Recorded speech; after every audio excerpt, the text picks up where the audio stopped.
brought it to Las Vegas on a moving van along with our household furniture. They built a deck in the moving truck, so we loaded it up and brought it along with us.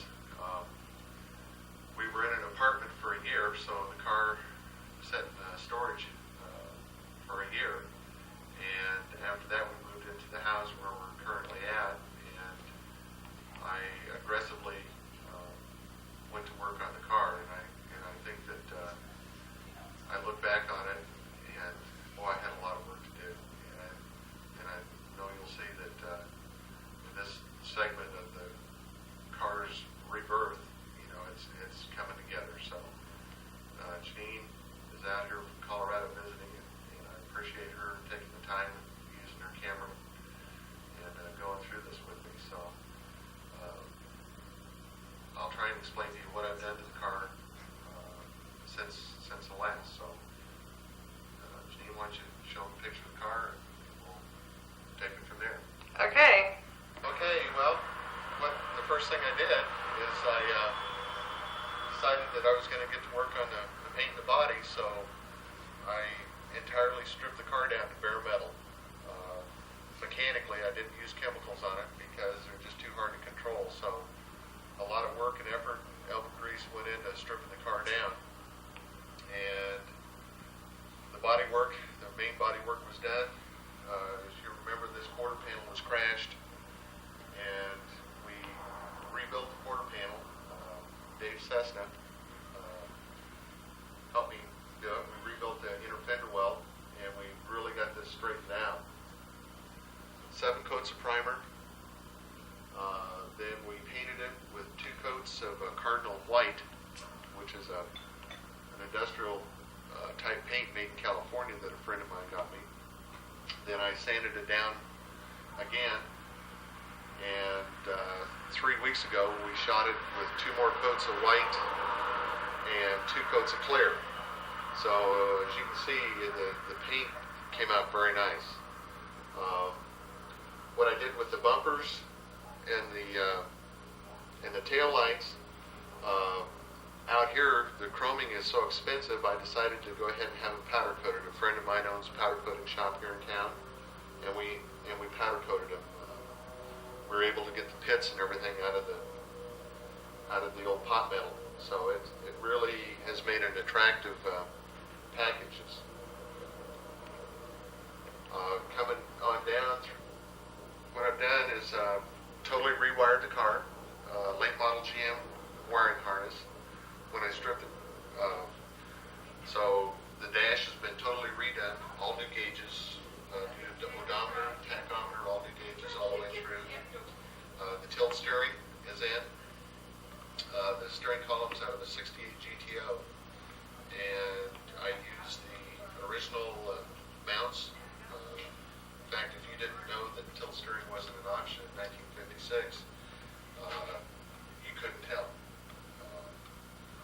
So the dash has been totally redone and repainted. All the gauges work, everything works. I put a set of Cadillac Cimarron in it that are 6-way electric, both driver and passenger. And currently, right now, I'm in the process of putting a new weather stripping and everything on the doors. On the hood liner itself, I've put some special insulation and sound deadening in, which will really make the car a lot quieter. When I started stripping the car down to paint it, I took the doors off, I took the front clip off, the tailgate off, and totally stripped those down to bare metal also. So the wiring, I'm very pleased with the wiring setup. What I've done with the doors is I shaved the door handles. In the process of putting, as I said before, the new weather stripping in, but this is what they call a bear trap type latch. What it does is it totally surrounds the pin that mounts in the jamb and locks the door in. So I'm in the process of getting these set up. A piece of sheet metal will cover up these areas here. I ended up moving it to the top for the most optimum clearance and room, and workability in the door. I'm also going to be putting electric windows in it. They make a kit now that's available, so that the driver and the passenger side will be electric. She's got new tires and wheels on her. I've purchased a set of Krager, what they call Street Star. It's a steel wheel. I'm very pleased with them and the tires. I lowered the car 4 inches in the front end and 3 inches in the back end to set the car down. It's not real low to the ground, but to me it's a lot more pleasing appearance.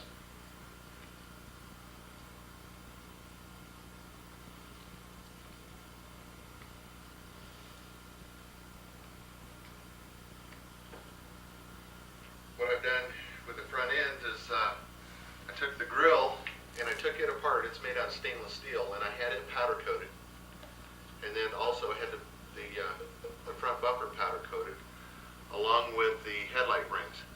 So the only chrome that will be on the front end will be the backing plates behind the turn signals, and the turn signals themselves are white.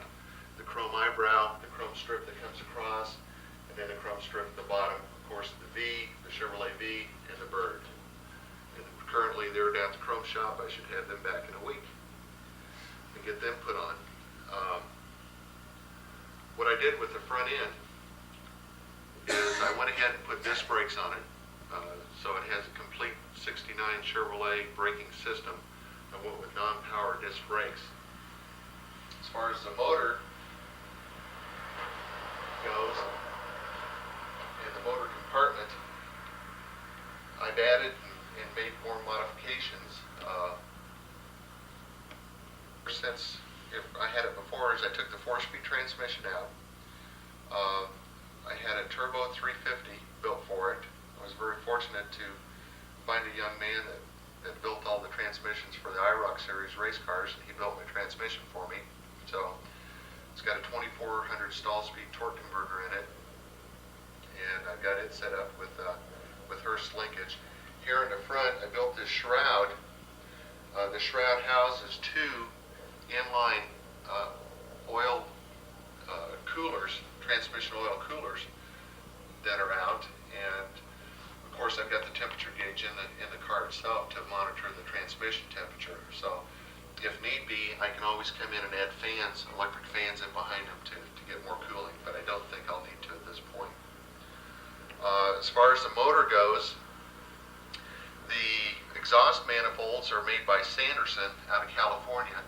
They're the only tuned, what they call a tuned cast iron exhaust manifold on the market today, and they're very, very nice. I'm very pleased with them. The brackets here for the AC and the alternator, I picked these up at a swap meet down in California. They're special built. What they do is they get the alternator and AC unit up on top of the motor instead of laying down flat. So I'm also picking up cooling off the fan for those units too.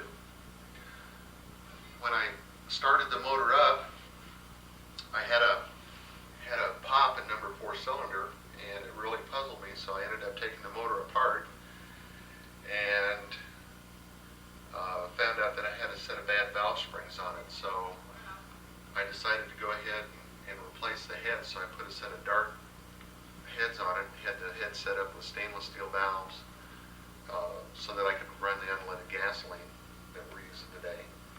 And I'm really pleased with the way that the motor's running. The motor does run. In fact, I'll go ahead and start it up for you.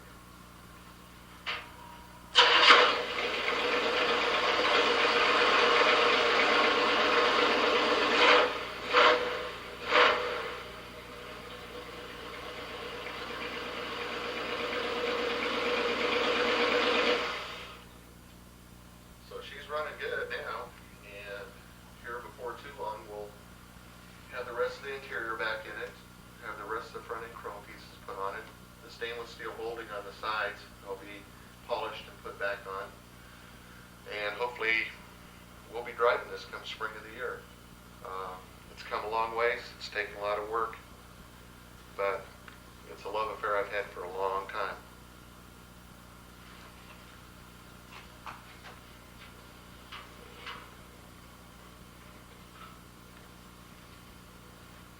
got some adjustments to do in the hood. This is the same hood that was sitting on the ground in primer. Of course, it's on the car now, and this is where I'll leave it off on this stage of it. Where's your dice at, Don? Oh, the dice have gone because I've got the mirror out of the car, and I don't know if I'll put them back in. But the dice are on the car. I put valve stem covers that have dice on them, so there are dice on the car. Okay. Okay, so it's November 22nd, 1991 in Las Vegas, Nevada. And we're getting closer. It's taking time. Okay, well, thanks, Don. There's the dice. We knew we'd find him somewhere. Because we looked around but didn't see him.